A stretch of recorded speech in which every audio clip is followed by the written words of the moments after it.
it's important to own the truth. You know, we've talked a lot about showing up as your complete self, and talked a lot about being the truth of you and owning the power of you. And part of that is owning the truth when you see it, acknowledging truth when you see it, living in truth when you see it. So here's a truth. All the guides are hanging out tonight, so let's acknowledge them because that's part of our truth, right? Right. You guys feel? Mm-hmm. Okay, just a moment. Even you see how we're sitting, there's this sense of how can you best describe this sensation? Well, remember a few weeks back we had our arms out and we were experiencing the energy centers of the arms and the wrists, and tonight it feels more like there's this Containment? no, it's not containment. It's a sense of bringing the focus to the body. And it's so, for so long, the focus has been outside. Whether it's been, I'm psychic and I'm picking up on other people, whether it's been looking for danger and where I should be afraid, which is mostly what it has been. We're getting this sense now that it's safe to just be where your body is.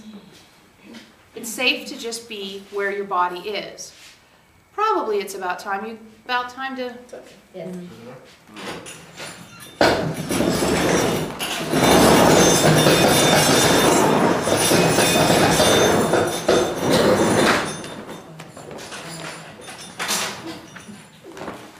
So this sense of it's safe to be where your body is a really remarkable place to be in, because it tells you that you don't have to constantly be looking for danger. You don't have to constantly be looking outside of yourself for the truth of you. The truth of you is revealed from within and experienced by you, not sort of launched out or searched around or looked for. You see, it's what's true here. Like we've talked about, in this moment, what's true right in my lap? What's being revealed right now? What are the crayons I can color with? What is happening where? Right here in my lap, right here on my lap, right here with me. So it's really interesting for us to see that development being present here in the circle. It's marking an important change, is what we want to say. In just a moment.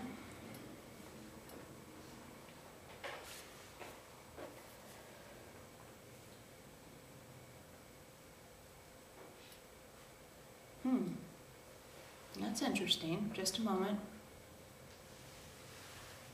What is that? Just a moment. So what we're picking up on is like from about the waist down, we just keep seeing the energy just drop from about your waist down, just drop out, kind of leaving your torsos floating in the air. Just give us a second, because that's important.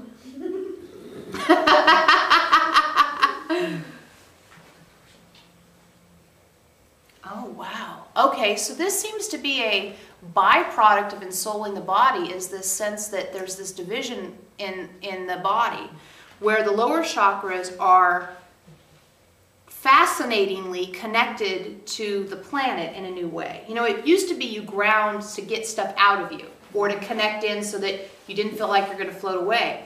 But now it's almost like you're elongating the lower part of your bodies, and actually what it looks like is like a spike. When you go camping, you drive those spikes into the ground, you know, so they have that point.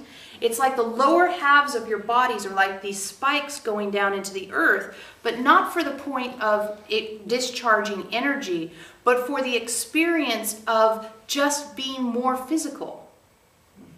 But that's how it looks, the energetic picture, that's how it looks, so for whatever reason that is.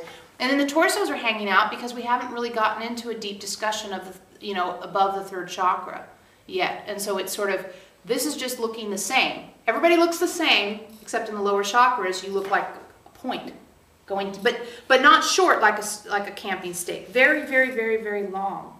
And it's like a white-blue energy. So that's new. All sorts of new stuff tonight. Okay, let's see what else is floating around.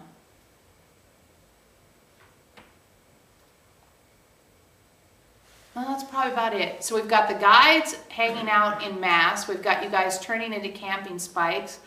We've got all this sort of feeling very condensed and present in the physical form. That's probably plenty to start off a meeting with, don't you think? Yeah, that's a lot. And it's telling that we started off with an energetic check-in, which isn't a common way to start off, because that was what immediately was present, was this different way that you're presenting physically, and of course what that looks like energetically. All right, so we turn the corner on something.